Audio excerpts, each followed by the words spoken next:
নমস্কার। আজ সন্ধ্যে ৭টা নাগাদ আমি লাইভে আসব এবং লাইভে এসে আমার যা বক্তব্য সেগুলো তো ক্লিয়ার করব।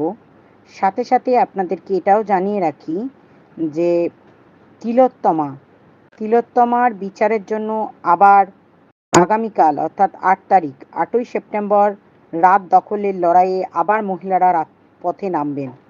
এই তিলোত্তমার আন্দোলনটা যাতে থিতিয়ে না পড়ে তার জন্য প্রত্যেক মা বোনেদের কাছে আমার অনুরোধ, যারা এটা শুনছেন তারা এই রাত দখলের লড়াইয়ে অবশ্যই পথে নামবেন এবং এই লড়াইকে একদম থামতে দিলে চলবে না।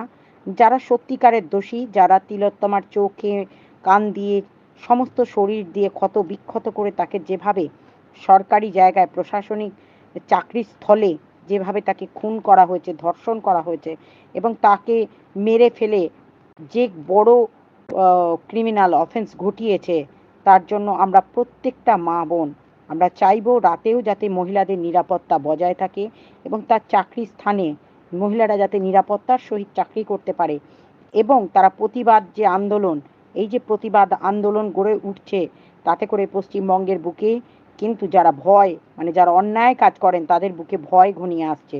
সুতরাং এই ভয়টা যাতে আরও দৃঢ়তর হয় তার জন্য আমরা সবাই মিলে আবার আগামীকাল ৮ তারিখ রাত্রেবেলায় রাত দখলের লড়াইয়ে প্রত্যেকে হাতে হাত রেখে জাতীয় পতাকা নিয়ে আবার গান গেয়ে উঠব।